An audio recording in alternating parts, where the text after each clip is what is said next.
Sid Rutherford was recently the victim of a car accident. He says the damage to his 1980 Cadillac Fleetwood may not look like much, but the damages amounted to $300. That's not what really upsets him. It's what he found out at the scene of the accident that riled him up. In reference to insurance, the officer said you'll need to get his name and all for insurance and such as that, you know, to have my repairs made. And he stated that he had no money and no insurance. And I spoke to the officer. I said, well, if he bought this automobile, he should have insurance, shouldn't he? He said, well, the officer said that it's possible that he had insurance when he bought the car, but now he doesn't have it. Sid has his own ideas of what should be done to the uninsured driver. Well, now, from what I find out from the Highway Patrol, they have a law that if it's not, the accident damage is not above $300, they have no control over it. I would say to remove his tags from his car, take his driver's license, and if he bought that automobile and he signed an affidavit, which you do, stating that you have insurance at the time you get your tags and such, or you change your title, and if he didn't tell the truth there, I think he should be charged with perjury, taken into the district court, and let the court take care of him with the proper action. Well, maybe that's what should be done, but Oklahoma's law doesn't quite work that way. Some say the compulsory insurance law is unenforceable. Well, I went to the Department of Public Safety to ask about the law. The law provides that where an accident occurs, where personal injury is involved, or where property damage to any one vehicle exceeds $300, then the financial responsibility law comes into play. So it's for over $300. Right, that's the statutory minimum amount. Presumably the thought process being that for amounts less than $300, it would not be worthwhile to expend the taxpayers' money to put the operation of government behind the deposit for less than that amount. Sid Rutherford is not as much concerned about getting paid for his $300 damage as he is informing the public about uninsured drivers and car accidents. Well, the law concerning uninsured motorists is somewhat cloudy, but if one hits you and the damage is over $300 to your car, here's what's supposed to happen. The traffic officer orders a financial responsibility form be filled out. That goes to the Department of Public Safety, which orders the uninsured motorist to put up a deposit of security, a sum of money equal to the amount of damage to your car. Then the uninsured driver's license is taken away from him until the issue is settled. But the accident victim does not get the security deposit money until either the uninsured motorist agrees to give it to him or they go to civil courts, and the uninsured driver is found at fault there. Then the uninsured driver must pay the accident victim and must prove that he has purchased car insurance before he gets his license back. But in Sid Rutherford's case, the damage amount was under $300, so the uninsured driver that hit him gets a ticket and goes back on the highway. And who pays for all of the damage in Sid Rutherford's case? Mr. Me. I do, number one here. I'm the one.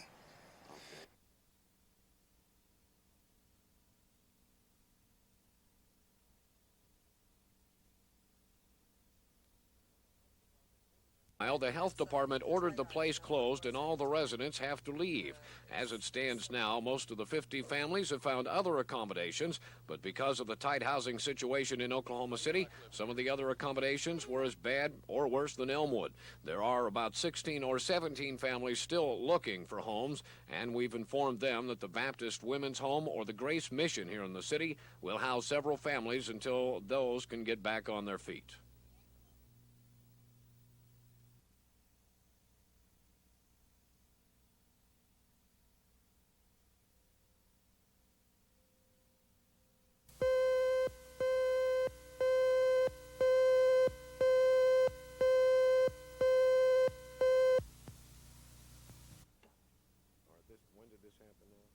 Yesterday, about noon.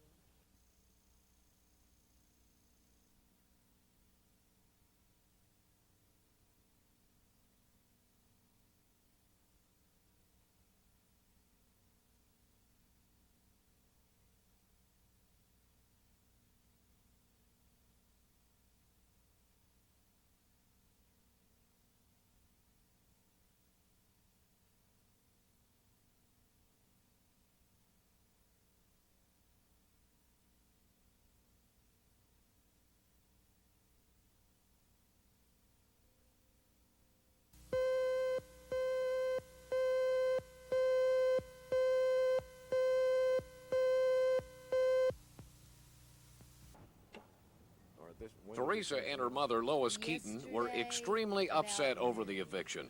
Teresa told me Bethany Village officials gave her 5 days to remove her grandmother and told her that her uncle had approved the removal. And then he told me that my uncle Wilbur Jones had been out and okayed the move. And he's been dead for 3 months, which I told him that. And he said that's impossible because he was here and described him and everything. And I said, well, that's funny because you brought back The Walking Dead. Teresa and her mother felt if Mrs. Jones had been yelling in the home, it was because her nurse call buzzer had been allegedly taken from her. So they came to appeal the eviction to the State Health Facility Services Administration, and I went with them. They delivered their letter of appeal directly to the chief of the agency, Howard Miles. Miles said the family had to be given written notice 10 days before eviction. The State Nursing Home Care Act provides that persons can be involuntarily discharged or transferred from a nursing home only for medical reasons or if they create a hazard or a danger to themselves or to other residents. If those conditions don't exist, then the nursing home does not have the privilege of requiring the transfer or discharge. I can say there will not be a tremendous amount of grass growing from this point until we have some people on the site and they are developing whatever findings the investigation will produce. Teresa and her mother asked me to visit Mrs. Jones at the Bethany Village Nursing Home Intensive Care Wing where she lives. When we arrived, Mrs. Jones was being given a shower. While we waited, I looked for Mrs. Jones' nurse call buzzer, which Teresa said should be attached to the bedclothes. Teresa has worked as a nurse's aide in several nursing homes, including this one.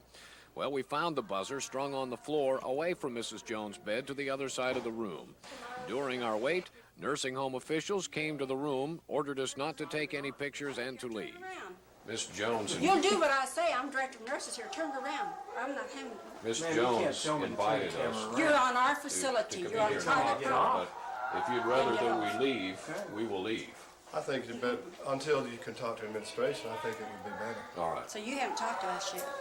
All right. Well, we'll leave. Okay. Well, despite our invitation from the family, we left immediately. However, we were called back to interview the nursing home's new administrator, who said 5 of the elderly residents were being evicted for causing disturbances.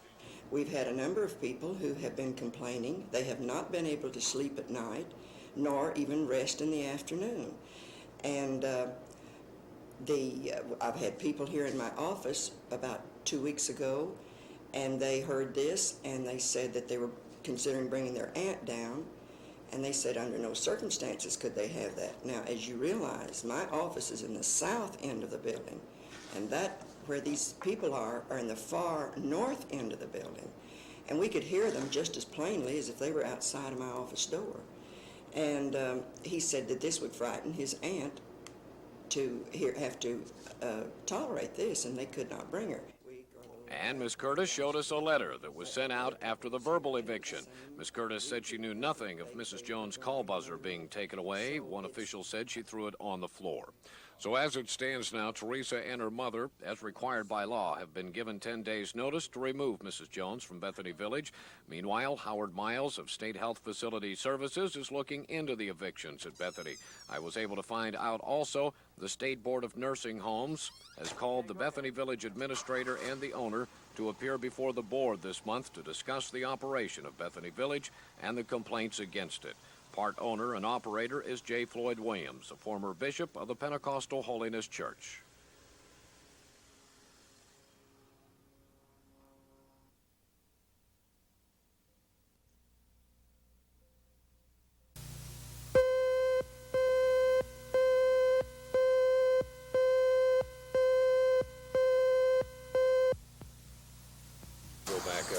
Martha Ryman thought that perhaps someone, either the city government, which built the Deep Fork drainage system, or the federal government, which monitors flood programs, would let her know if her property was no longer considered a flood zone.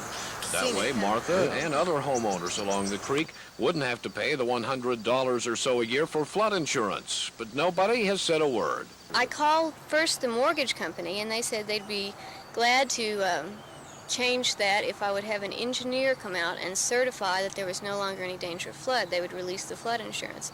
Then I called the city engineer's office and they said that they don't do that. They couldn't write a letter or call my mortgage company, that it's not their job. So then I called the federal government and the state government and tried to find out who was in charge of changing these zones, and either couldn't get an answer on the telephone at all or was referred to several other federal agencies who didn't know either. So I don't understand who is legally responsible for making this change.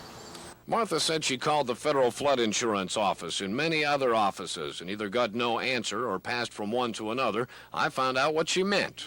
You're the fourth government office I've been passed to now, and I'm wondering if you might be able to answer my question concerning the Deep Fork Creek project.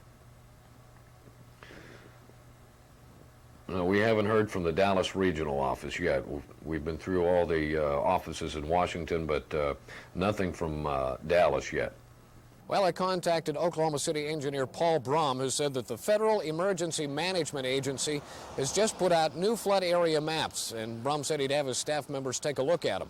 By this afternoon, Brum informed us the new maps show that Martha Ryman lives outside of the flood area now, and he said her mortgage company will get a copy of the new map after hearings are held to approve the corrected flood areas in Oklahoma City. So by next year, Martha and many of the other people who live along the Deep Fork Creek project here should not have to renew their flood insurance.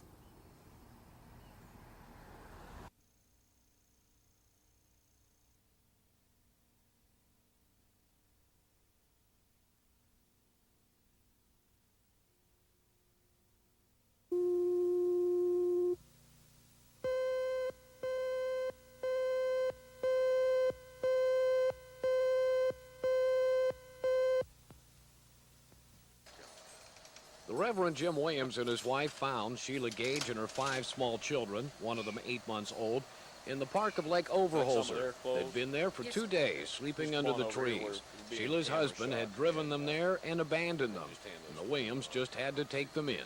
Sheila and them 5 kids been here ever since, you know. And they had no place to go? No place to go, no money. And the baby was sick, and the doctor said it was caused from bugs crawling in the ear, you know, sleeping on the ground out there. They have a few blankets, which he had left them, you know, to sleep on at the park, and a few clothes other than what you have there, and that's it.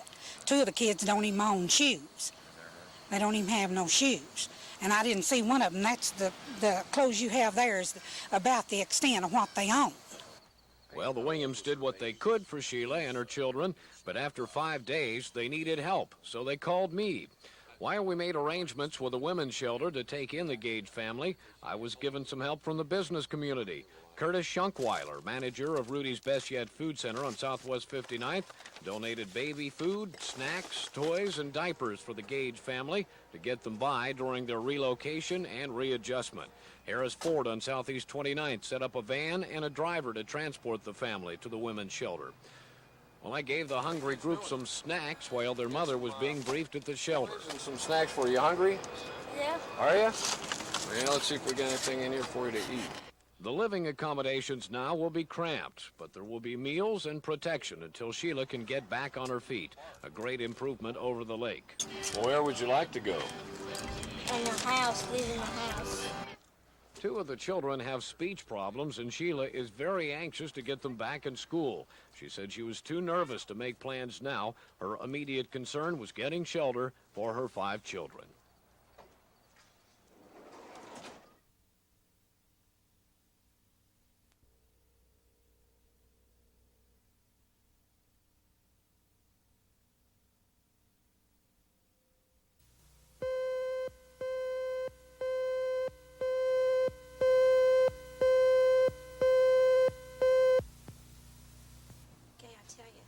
Where was the discovery made that it costs more to dry clean a woman's shirt than a man's?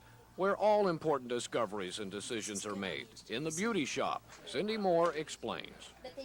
One of our customers came into the salon, and she was telling us that it cost her more to have her clothes cleaned than it did for a man to have his cleaned. As a point of interest, we all became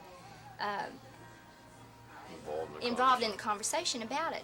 So we made a couple of phone calls, and sure enough, one cleaner's was 75 cents to clean a man's shirt, and $1.50 to clean a woman's shirt, exact same shirt.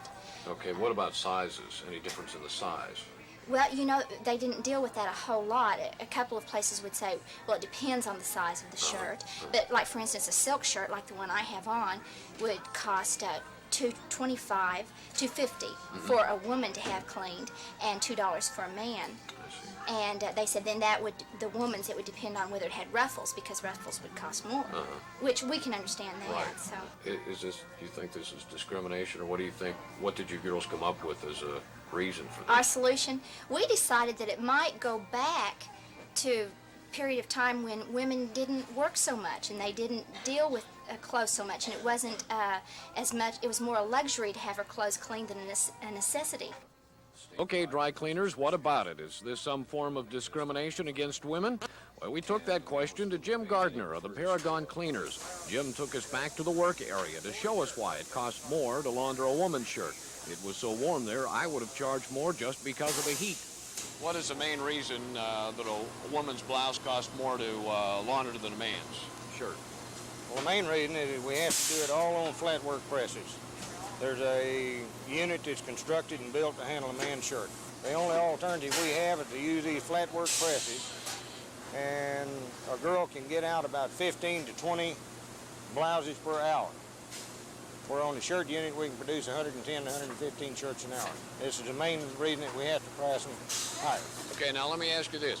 What about a woman's blouse that's the same size as a man's shirt? Is there still some difference in the way they're handled? Yes, sir. You've got the contour to the front of the shirt. This doesn't work on a flat press. I see. That would have to be worked, you got some hot heads over here that these girls have to work those by hand.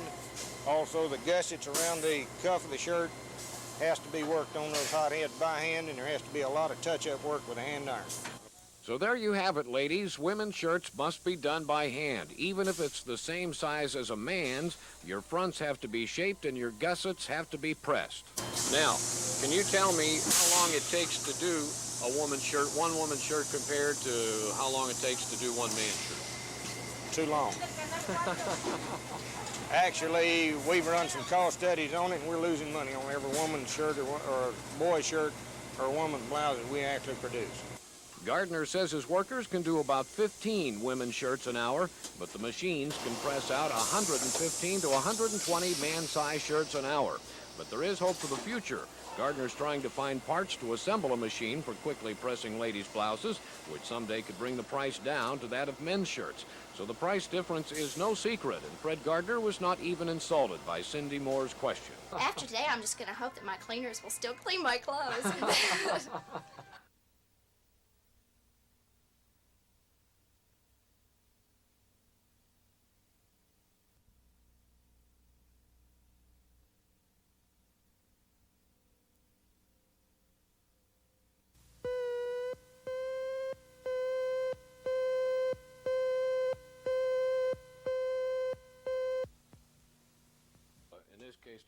Harley Cowell says he is a bounty hunter, an informant, and he says he is the one who gave information to the Cherokee County Sheriff's Office that led to the surrender and arrest of a fugitive wanted for armed robbery.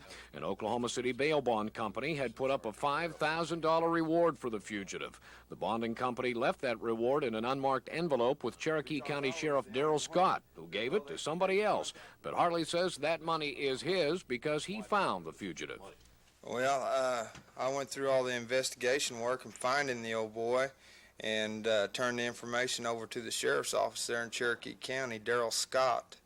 And it's just, you know, I found him, I sat on him, I pleaded with every state agency to catch this guy. He has been running for almost a year.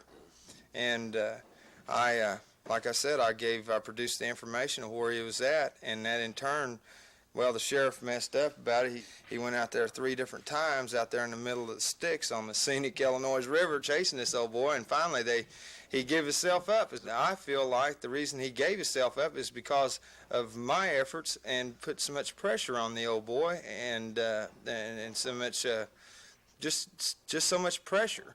Harley said when he couldn't get the sheriff to come out, he called an acquaintance for help, the assistant district attorney of nearby Muskogee County, Greg Thomas. I called him to confirm Harley's story. Well, the assistant district attorney of Muskogee County does confirm that Harley called in for help, saying he had the fugitive under surveillance along the Illinois River and he couldn't get the sheriff to come out there.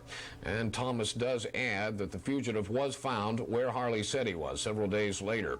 However, Sheriff Scott claims he too had the fugitive under surveillance at that location, something Harley denies. He sat there for 8 months underneath the sheriff's nose, and if he had any informants besides me, I believe he had got him before this.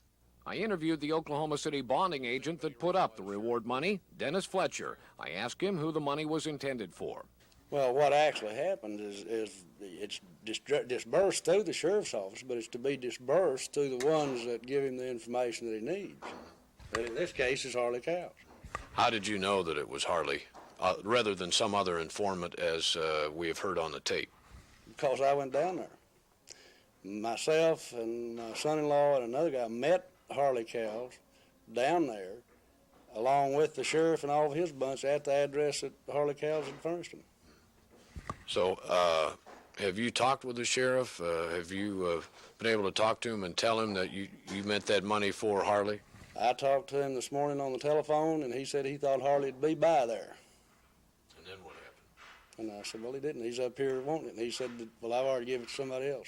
Harley taped a phone conversation with Sheriff Scott and asked him for the reward money, but Scott insisted there was another informant whose name he would not reveal. Yeah, well, you worked on it several weeks after I told you where he was at, jumping up and down, saying he's there, he's there. I had called the DA over there, tried to get somebody over there to help me. And when we went out there to get him on our own, found the highway patrol car out there atop the mountain. And that's where he's at. I told you where he was at. In my phone conversation with Sheriff Scott, he refused to return any reward money to Harley, but I was able to find a course of action for Harley in this unusual case.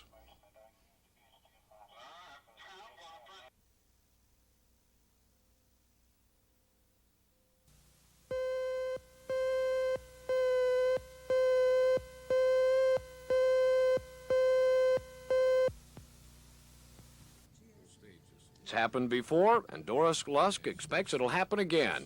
Their sewer line backs up in the front yard and in the house. Well, when it backs up, it makes my stools overflow, and it makes my washing machine overflow. And then it overflows so much that it runs out on my back porches. Well, now, the city says this is your problem. What do you think? No, it's not our problem, because the city did dig up across the street, I don't know how many years ago it's been, and they're supposed to correct this problem.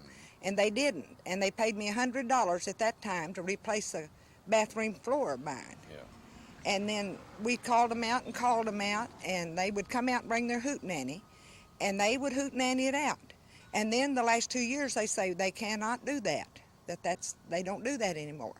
This time, her husband, Mutt, tried to clean out the line with a plumber's snake and found a blockage in the line clear across the street.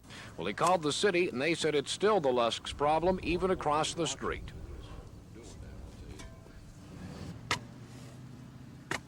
But I don't buy everything they tell me, because I don't see how in the world that they could figure the line under the street was my responsibility. Mutt is retired, so he decided to fix the problem himself, and he was 7 feet down in the ground when we joined him, looking for the spot on the line that was blocked. The only thing the city would do was flush out the main sewer line, and that even backed up into the Lusk's home. Well, I decided to take the problem to the city and see what they had to say about it. Bill Ingram, a city water department superintendent, told me the information given to the Lusk family was correct. The homeowner is responsible for the sewer line from his house up to where it joins the city's main sewer line, even if it goes under a city street. Is he responsible for blocking off the street, cutting through the concrete, and getting at his sewer line? Yes, he is, and in fact, he has the potentiality of incurring a great amount of expense because of the fact that there are certain ordinances relating to how you repair streets and how you block them, etc. Now, he has an exceptional case. Most sewer lines go to the rear of the property in the easement, much easier to get at. Ingram also said sometimes when the city flushes a main sewer line, the water pressure pushes it up into a home. In that case, he told me, the Lusks could file a claim with the city for reimbursement for damages. Meanwhile, Mutt Lusk found roots blocking his sewer line right at the point where it joins the city main line. He fixed it himself.